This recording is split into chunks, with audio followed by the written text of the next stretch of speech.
ఏదైతే అన్న నందమూరి తారక రామారావు గారు 1982 మార్చి 29న పార్టీ స్థాపించి 9 నెలల్లో కేవలం 9 నెలల్లో అధికారంలో తీసుకురావడం, ఈ రాష్ట్రానికి ఉమ్మడి ఆంధ్రప్రదేశ్కి ముఖ్యమంత్రిగా ప్రమాణ స్వీకారం చేయడం, తదుపరి 1984లో నాదెండ్ల భాస్కరరావు వెన్నుపోటు కారణంగా ఆయన్ని పదవి నుంచి దించేగానే రాష్ట్రంలోనే కాదు దేశంలో ఊవెత్తిన ప్రజలు ఆయనకు మద్దతు పలకడం, మళ్ళీ ఏదైతే ఆ ప్రజల పక్షాన ఎన్టీ రామారావు గారి పక్షాన నారా చంద్రబాబు నాయుడు గారు నిలబడమే కాకుండా మళ్ళీ ఎన్టీ రామారావు గారిని అధికారంలోకి తీసుకురావడంలో చంద్రబాబు నాయుడు గారిది చాలా కీలక పాత్ర.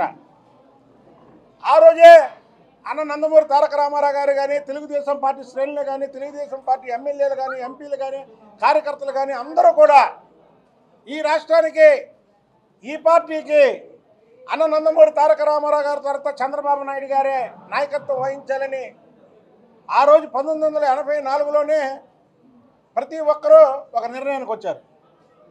తదుపరి 96లో ఆయన ముఖ్యమంత్రి అయ్యారు. ఇప్పటికి దాదాపు 28 సంవత్సరాలు ఈ పార్టీ ఎన్నో కష్ట నష్టాలు పట్టడమే కాకుండా ఏదైతే తెలుగుదేశం పార్టీ నాయకులుగా చేసిందో వాళ్ళే తెలుగుదేశానికి వ్యతిరేకంగా, చంద్రబాబు నాయుడు గారికి వ్యతిరేకంగా మాట్లాడినా గుండె నిబ్బరం చేసుకొని ఈ పార్టీని అన్న నందమూరి తారక రామారావు గారు ఏ ఆశయంతో అయితే పేద ప్రజల కోసం ఈ పార్టీని పెట్టి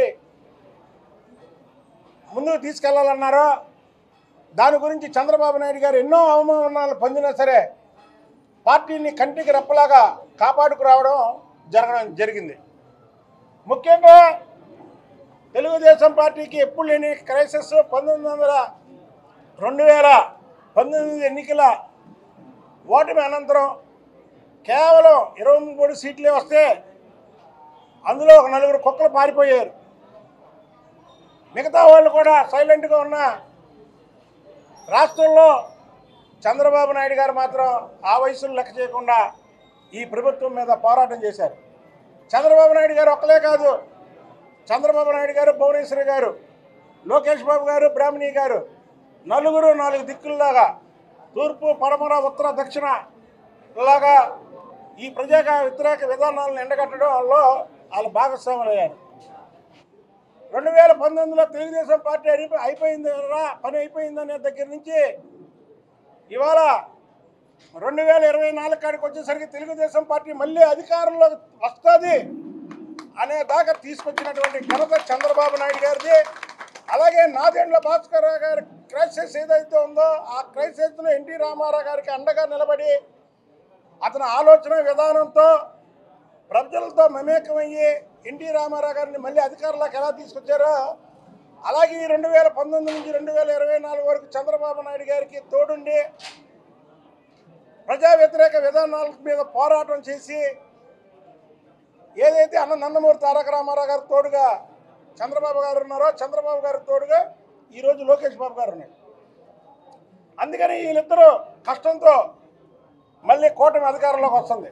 పవన్ కళ్యాణ్ గారు, బీజేపీ వీళ్ళందరూ కూడా కలిసి వీళ్ళ మంచితనంతో చంద్రబాబు నాయుడు గారికి ఉన్నటువంటి మంచి వ్యక్తిత్వంతో పవన్ కళ్యాణ్ గారు కూడా సహకరించడం జరిగింది.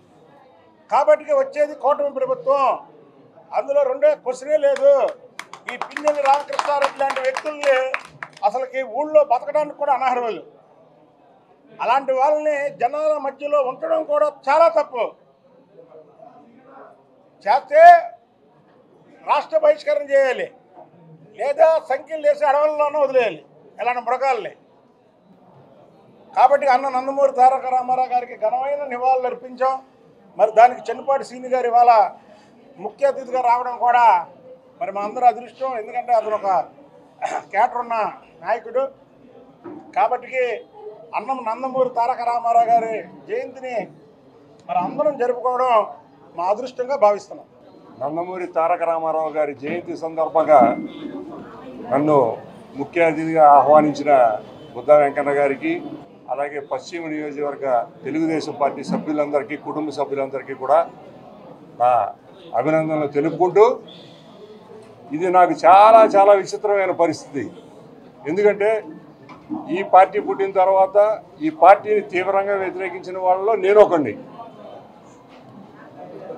దానికి అనేకమైన కారణాలు ఉన్నాయంటే ఇప్పుడు అసందర్భం. కానీ ఒక్క విషయం చెప్పదలుచుకున్నా, ఇవాళ నా బిడ్డ ఉంది, డాక్టర్ చదివింది, ఉద్యోగం చేసుకోవడానికి ఢిల్లీ వెళ్ళి ఢిల్లీలో ఉద్యోగం చేసుకుంటుంది.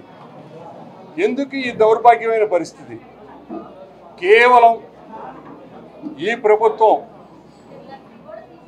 అలా ఆ దిశలో ఎక్కడ చెయ్యకపోవడం మూలంగా మన కడుపును పుట్టిన మన బిడ్డలు ఇతర రాష్ట్రాలకి వలస కూలీలాగా పోయి పని చేసుకోవాల్సిన దౌర్భాగ్య పరిస్థితి. ఈ పరిస్థితులన్నీ చూసే ఈ రోజున నాకు ఈ నిర్ణయం తీసుకోవడం ఇబ్బందికరం అయినా కానీ ఈ రాష్ట్ర భవిష్యత్తు దృష్ట్యా చంద్రబాబు గారు, నారా లోకేష్ గారు అవసరం, ఆవశ్యకత చాలా ఉంది. ఆ దిశగా ఆలోచించి పాజిటివ్గా నేను ఈ పార్టీలో చేరడం, వీళ్ళందరి ప్రోద్బలంతో, ముఖ్యంగా బుద్ధ వెంకన్న గారి ప్రోద్బలంతో ఈ రోజున ఈ విచిత్రమైన పరిస్థితిలో తారక రామారావు గారు, నందమూరి తారక రామారావు గారి కేక్ కటింగ్ కోసే సందర్భం నా ముందుకు వచ్చింది. మరొకసారి ఈ రాష్ట్రానికి చంద్రబాబు గారు, నారా లోకేష్ గారి ఆవశ్యకత ఎంత ఉందో నేను పర్సనల్గా ఎక్స్పీరియన్స్ అయ్యా నా కూతురు విషయంలోనే. అందుకనే ఈ నిర్ణయం తీసుకొని ఈ పార్టీలో చేరటం, ఈ పార్టీ నిర్దేశించే కార్యక్రమాలు ఆ దిశగా నడుస్తూ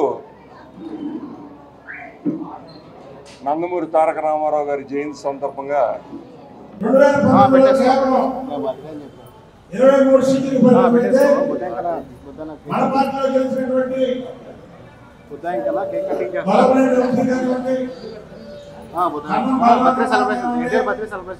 అలాగే మందార గిరి కానివ్వండి, వాసుపల్లి గణేష్ కానివ్వండి, నలుగురు కూడా పోవడమే కాకుండా చాలా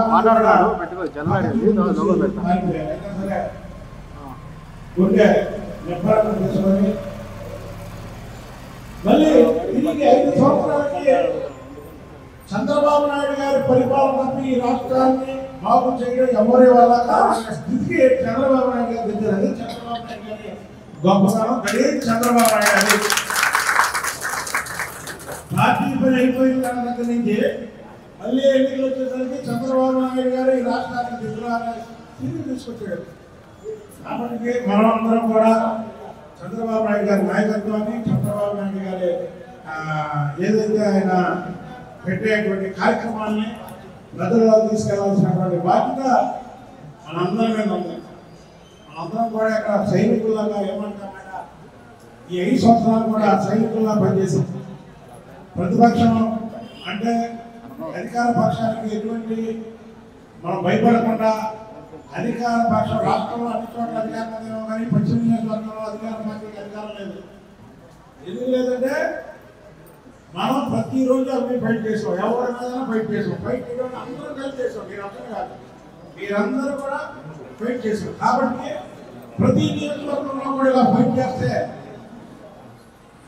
మన దేశ ప్రజల కోసం ఫైట్ చేస్తాం, మన సొంత మీద ఫైట్ చేయాలి. ఇలా ఫైట్ చేస్తే తెలుగుదేశం పార్టీ అనేది జరుగుతున్న నిరూపించుకోవాలంటే చంద్రబాబు నాయుడు గారి నాయకత్వాన్ని అందరూ కూడా ఏకగ్రీవంగా ఒప్పుకోవడమే కాదు, చంద్రబాబు నాయుడు గారి తర్వాత మళ్ళీ లోకేష్ బాబు గారు ఉన్నాడు. లోకేష్ బాబు నాయకత్వంలో కూడా మన పిల్లలు అందరూ కూడా పనిచేయాలి. ఎందుకంటే అవసరం, ఈ రాష్ట్రానికి చంద్రబాబు నాయుడు గారి కుటుంబం అవసరం. చూసాం మనం ఎప్పుడు రాని భువనేశ్వరి గారు కానీ, ఎప్పుడు బయటికి రాని బ్రాహ్మణి గారు కానీ వాళ్ళు కూడా వచ్చారు.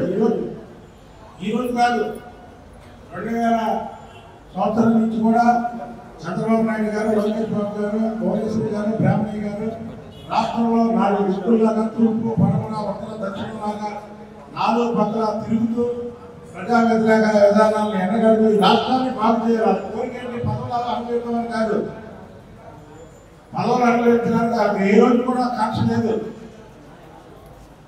కాబట్టి అలాంటి వారి నాయకత్వం కింద మనం పనిచేయడం మన అదృష్టం. అలాగే మనం కూడా ఈసారి ప్రభుత్వం వస్తే ప్రతి తెలుగుదేశం కార్యకర్త కూడా మనకి న్యాయం జరిగింది. కాబట్టి మన అమ్మ నందమూరి తారక రామారావు గారి అర్థం చేసుకోవడం చాలా ఈ కార్యక్రమానికి తిరుపాటి సింగ్ గారు ముఖ్య అతిథిగా రావడం అనేది కూడా మొట్టమొదటిసారి ఈ కార్యక్రమాన్ని తిరుపాటి సింగ్ గారి గురించి ఎవరికి సపరేట్గా చెప్పగలం. ఆయన పౌరమా లేకపోయినా ఒక పౌరం. కాబట్టి అందరం కూడా మీరా గారు నేను పశ్చిమ నియోజకవర్గంలో మరి అందరికీ అన్నదానంగా ఉన్నాం. మరి రేపు ఎంపీ చిట్టి గారు కూడా ఉంటారు, అలాగే చిరుపల్లి సింగ్ గారు కూడా ఇక్కడ ఉంటారు. ఇక్కడ అందరం కూడా మన కార్యకర్తలకి నాయకులకి అన్నదానంగా ఉండడమే కాకుండా ఎవరికి ఏ చిన్న ఆపద వచ్చినా మేమున్నామని ప్రతి ఒక్కరు కూడా అక్కడికి రావాలని ఈనాటి ఈ కార్యక్రమానికి ముఖ్య అతిథులు చేసినటువంటి చిరుపల్లి సింగ్ గారు మాట్లాడడం ముఖ్య అతిథులు చేసినటువంటి చిరుపల్లి శ్రీనివాసరావు గారిని. మరిన్ని వీడియోస్ కోసం ఛానల్ ని సబ్స్క్రైబ్ చేయండి, లేటెస్ట్ అప్డేట్స్ కోసం వాట్సాప్ ఛానల్ ని ఫాలో చేయండి అండ్ లింక్ డిస్క్రిప్షన్ లో ఉంది.